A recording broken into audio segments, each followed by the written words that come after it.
Alright, PK, once again, another amazing night at OSWA. We had a lot of great matches, title changes, and everything we got going on here at the O Show. Why don't you do your job, earn some money, and get started with us right now.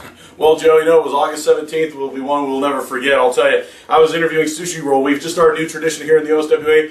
Before the show, we're interviewing the talent. I got the opportunity to interview Sushi Roll. As soon as he's about to say something, because we're trying to figure out what happened to Wasabi, because we hadn't seen him in a while after Ninja King came in and he and Ninja King fought.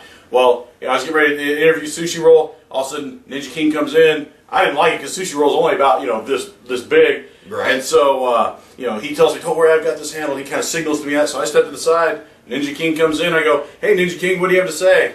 He doesn't say anything. He looks at Sushi Roll, kicks him in the face, and then carries him out of the ring. Well, see, what does he expect? You know, he's just a little kid in a man's sport. You get yourself to a man's sport, and you don't have the size or the experience for it. You're going to get hurt. And he needs to have the brains to not go into the ring and think he can handle a fight like that. Well, Joe, first of all, he's not a wrestler, okay?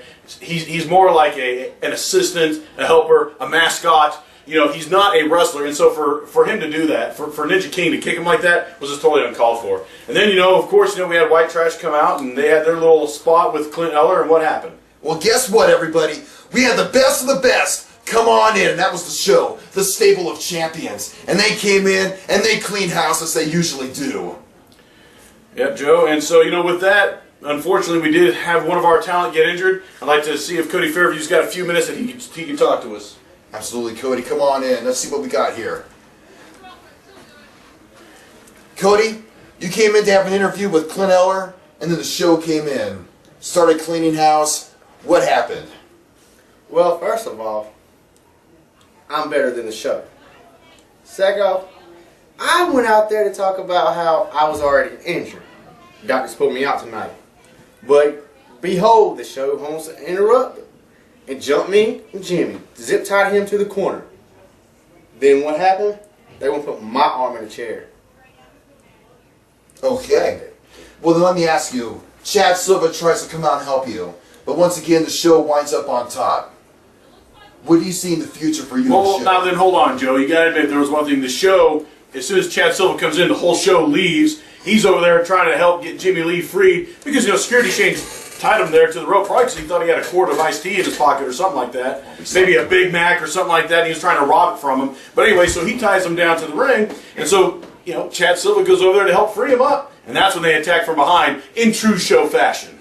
Not attack from behind, whatever you say, I don't care. The point is, the show's the best. But what I want to see is I want to see White Trash take on the show. I think that's what everybody here in the OSWA wants to see, don't you think, Cody? I think so. Absolutely, PK. What do you think? I'd love to see it. And I'd love to see it with, like, if, for example, if White Trash is going to take on the show, only 2 members of the show come out to the ring, and Security Shane sit back and put more Big Macs in his face. Oh, whatever, PK. You know what? You always put down Security Shane, but don't be jealous because he's part of the best of the best.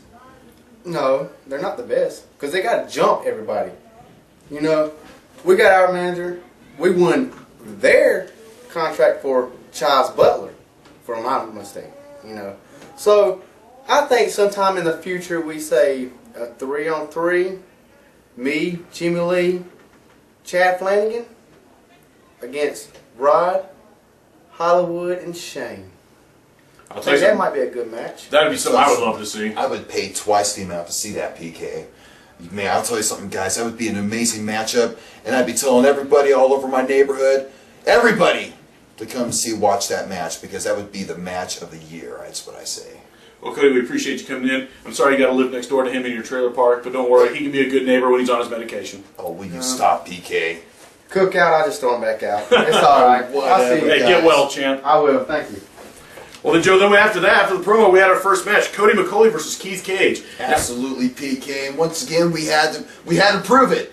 Cody McCully, the up-and-coming, the best of the best, coming in against the crowd pleaser, Keith Cage. Once again, relying on the accolades of the crowd. You know what? That's just like a rocking chair. It gives you something to do, but it doesn't get you anywhere. Well, Joe, Keith Cage, he did give up some size to Cody McCully, but, you know, he went for some high-risk maneuvers, and he was doing great.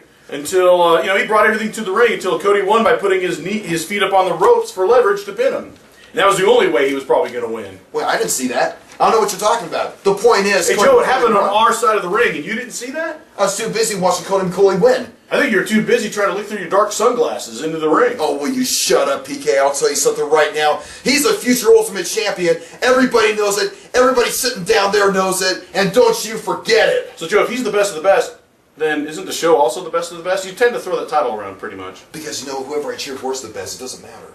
Oh, okay. We just start at the top and just keep growing. There's always room for everybody at the best, but only the few have the forbearance and the fortitude to get up there and actually make it. Absolutely good. PK. Don't you forget. I'll tell you something though. What we saw now again with Cody McCully is a new feud, right? Because while he was while Keith Cage was talking to referee Justice about what happened in the match, Cody McCully comes and attacks him from behind and starts shaving his head. Well, then at that point, Mystic Storm comes in and he attacks Cody McCully. Yeah, what was he doing that for? Jealousy. Greed, some reason. He wants to get Cody McCully for some reason, and I'll tell you something right now, he's going to pay for it, and everybody knows that. Well, Joe, we're going to see who's going to pay for what, because what happened was after they fought, Mystic Storm said, hey, why don't you and I fight at the on the first weekend of September, and that'll be September 7th. Why don't we go for it? And he called him out, and Clint Eller signed off on it. Yeah, we'll see who the winner's going to be. I know who it's going to be, and you're going to find out too. You just come on September 7th, and you'll see that I'm right. And then we had Jack Stryker and Will Caution versus the Devlins. And I'll tell you something, the Devlins were out there talking to Clint Eller. CC Devlin in particular and Clint Eller have a long history together. They used to wrestle together and stuff like that. And then all of a sudden, Jack Stryker comes out. He wants to make a name for himself. He still has a contract, blah, blah, blah. So then Clint Eller, he goes, okay, hey, look, I tell you what, we'll go ahead and do a tag team. Get yourself a partner. So he goes, hey, I'll take anybody in the back. And who comes out? Will Caution. Absolutely, PK. The most hungry man in the OSWA, Will Caution. He's going to be a champion soon, and he is purposely putting himself in matches. He is looking for fights because he's willing to put in the effort to get on top. That's what it is, PK. He's purposely taking on these challenges and doing everything he can to build up experience. I love it. Well, Joe, I'll tell you something. I thought the ending of the match was great. It didn't look like the Devlins were going to win. They were in opposite corners. CC in one corner, Matt Devlin in the other. Stryker's got one, and Will Caution's got the other. They go to whip them into each other so that the Devlins knock each other out. But instead, the Devlins reverse it, and Stryker and Will Caution wind up hitting each other, falling out. Then the Devlins rolled them up for a double pin. 1, 2, 3, and they were out. That's right. Once again, the Devlins get lucky. But I'll tell you something happened after that match that really even surprised me. I agree, Joe, and Will Caution showed his true colors of backstabbery that he's known for. And he attacks his tag team partner. No, that's where you're wrong, PK. That's where you're definitely wrong. See, he wasn't he didn't stab him in the back. I'll tell you what he did. What he did was he's putting it, like I said, he's looking for fights, he's looking for challenges. And after he took care of that bum, after he took care of that Stryker bum, finally, he goes out in the locker room and you know what he says? He says, I don't need a partner, I don't want a partner. That man stands alone. In fact, you know what? He's right here. And we're going to interview him right now, and he's going to tell us what's going on here with his career in the OSWA. Will Caution, it's a pleasure to have you here, and I want to find out what's going on here. What happened tonight? Many people are speculating that I'm a backstabber. Yeah, I've said that. No. I'm not a backstabber. I just know how to get rid of dead weight immediately. I saw that you did that with Jamar Anderson, and now I see that you're doing it with other people. It's like you cast these people off to the side so that you can keep moving forward. That's how it happens. That's what makes champions, and I commend you for that. But aren't you concerned they're going to stop working with you? Wrestlers, they're known to help each other out and to work each other, but all of a sudden you start stabbing people in the back like you have been. Aren't you concerned that eventually you're going to be by yourself? By myself is all I need. I have me. I have my own back. I can handle myself, and I've proven it many times in the ring. I'm shooting for higher. These people are holding me back and holding me down, and I refuse to get held down any longer. There you go, PK. Now there's a true champion right there. All right, so hey man, your future's so bright, you gotta wear these shades and all the other shades that I wear, because this man is just getting started. Well, let me tell you something. I think you've got a lot of talent, but I think you're taking the wrong direction, and that's all I've got to say to you. Yeah, well, we'll just differ on that because I know you're doing the right thing. I got one last thing to say. Absolutely. You think I'm using my talents in the wrong way? Look at how the other trash, the other wrestlers, with sorry excuses for wrestlers, the people who think they're better than me, get in the ring with me, and you know what happens? They all end up losing. I love it, PK. Now there you go. I love it when I speak to people and I know that I see greatness with them. And that's what I see with Will Caution. Well, Joe, I'll tell you something. Like I said, Will Caution does have a lot of talent. He could go a lot of places. But if he continues with his backstabbery, I'll tell you something right now, nobody's going to work with him. Then we had our third match. We had Jake Hughes versus Mr. Hollywood. These guys had a feud a few months back, and I thought they had worked it all out. But I'll tell you something, there's a lot of inner demons still in that relationship. Absolutely, PK, you're right.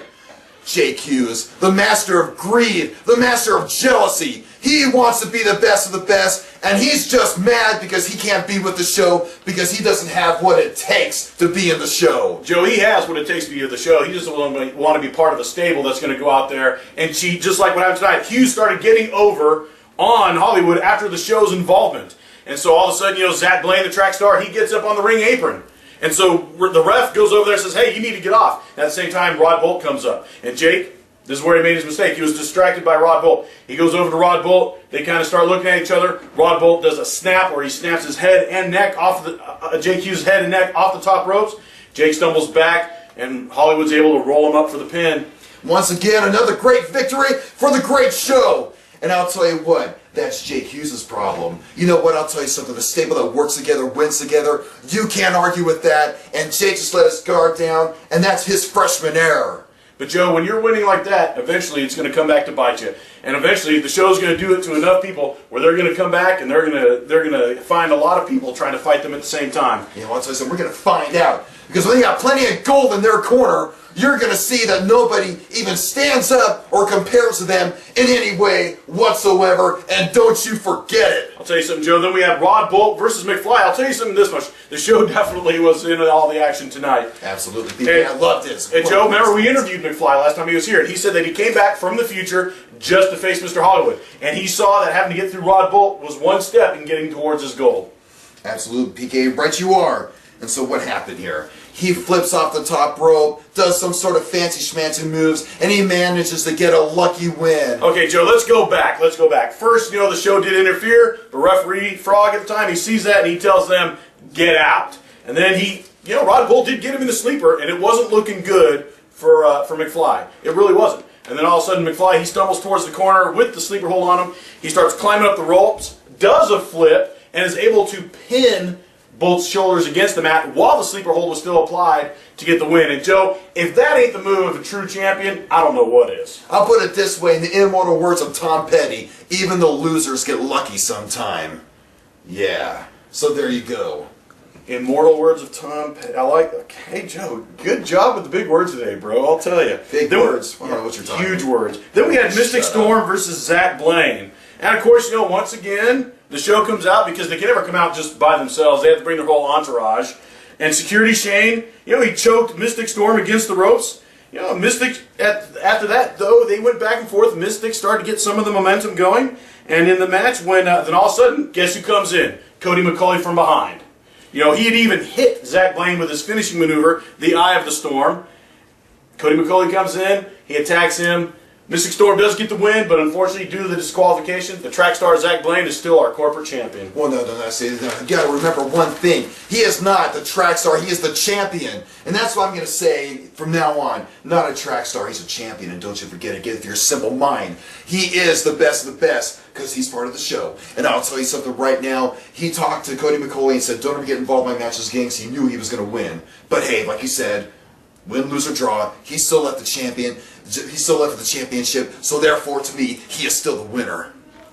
Well, Joe, I mean, a W is a W, but you can look at it how you want. Then, of course, we had our big match, our main event, the Golden Ticket Battle Royal, and the first two to come out were Matt Devlin and Zach Blaine. And we had some others come out, but those two stayed in there for a long time. Oh. And I have to admit, Matt Devlin, he's gaining a lot of popularity here at the O Show, and he was bringing it to Zach Blaine for a while there. But the numbers were against him, and eventually he got eliminated. Then we came down. We had at one point about 10 to 12 wrestlers in that ring, and then it came down to the last 6. We had Jake and Rod Bolt. They were going at it. They wind up being so angry and fighting each other so hard, they eliminate each other. And then once they get out and the fight is supposed to be over, Rod Bolt does something very disgusting and despicable. He pile drives Jake into the floor outside the ring. See, there you go. You know what? See, Jake, he needs to learn to watch his back. If he wants to even dream about being a champion again, he's got to learn about his surroundings and what's going on around him. Or else he'll never have the ability to become the champion that he wants to become. You know, Joe, it's a shame that he can't count on sportsmanship and, you know, like, hey, we both lost, let's just chalk this up and walk away. Too bad I can't count on that in front of the show. But then it came down, you know, to the last, you know, Hollywood, he winds up eliminating McFly, and then all of a sudden it was just, you know, it was Zach Blaine, it was Hollywood, and it was Chad Silva left. Absolutely, PK. And I'll tell you something right now. Amongst all that, the 24/7 championship getting changed all over the place in that locker room in that match. But then it came down to Hollywood. It came down to the show versus Chad Silva. Well, Joe, let's reverse that. What it came down to is Hollywood trying to bribe Chad Silva to get him to eliminate himself with Zach Blaine standing by. So what does he do? You know, Chad Silva accepts the bribe, hands it off to the young man that he walks out with. And then while Zach Blaine has his back turned, he eliminates Hollywood, and then he and Zach Blaine go at it, and then he eliminates Zach Blaine, but then, you know, Hollywood and Security Shane, they're trying to hold Zach Blaine up. I'm sure Security Shane probably had imagined like a big old long sub to give him the inner strength to hold Zach Blaine up. And then all of a sudden, who comes out but McFly? McFly comes out because he wants to get a piece of Mr. Hollywood. He comes out, he stops him from interfering. Zach Blaine, finally, his 2 feet fall. They hit the floor, and of course, now our golden ticket winner is Chad Silva. Yeah, well, you know, I tell you something, I can't wait to see future shows because Chad Silva, he showed his true colors. Green with envy. And also, he was greedy. He took that money and he double-crossed Mr. Hollywood. You know what? He's got a lot of bad things coming towards him because I'll tell you something, you cross a show like that, you're going to pay for it. And I'll tell you something right now, he's going to hold on to that golden ticket, but he better hold on to it because that's going to be his only shot to get in the championship because there's no way that the show's going to let him get any championship whatsoever. Well, I think whatever championship he goes for, I think Chad Silva is entitled to go after that. He's proven himself not only as a great tag team wrestler, but he's also proven himself as a great singles wrestler. And Joe, you spoke of future events. We've got, of course, August 31st, we've got our Dollar Mania. You know, we've got some changes coming up. It's going to be a change of style. We're going to have bigger characters, more wrestling with these characters, not so much of a show. So it's going to be a great, you know, fans, if you want to come check us out, if you all have been doing is watching these recaps, come to our Dollar Show. Hopefully this one will be able to give you a taste of what the OSWA can do. Of course, you know, we've got our next show September 7th after that, where we get to see Mystic Storm and Cody McCully go for it. And that's going to be a great match right there. Oh, and then October 4th, we got the Phonopolis in Commerce. And October 5th, we got our 1-year anniversary here at the O. Joe, can you believe it? I know, I can't believe all the awards I'm going to get. I can't wait, PK. Yeah, Joe, you're right. It's an award show. I don't know how many you're going to get. Then October 19th, our Halloween show, The Experience. And then, of course, October 12th, we're going to be at the Big Red Apple Festival. And I'll tell you something, Joe, we've got a lot going on. And I'll tell you something, I'm looking forward to it. And fans, if you want to follow us, you can follow us at facebook.com/OSWA Entertainment. You can follow us on YouTube at youtube.com/OSWA Entertainment. And you can also go to OSWAentertainment.com and you can keep up with all the wrestling in case you do miss one of our shows. We do appreciate our fans. We appreciate you if you come to the show or if you just have a chance to catch us on YouTube. We really do appreciate it. And Joe, we've had a lot of rain here in Cornelia. There's a lot of big puddles out there. There might be some deeper puddles than what we think. And with all those chains around your neck, please don't fall in one because I don't want you to drown and die. Thank you, folks, and we'll see you in a couple of weeks. You guys have a great evening.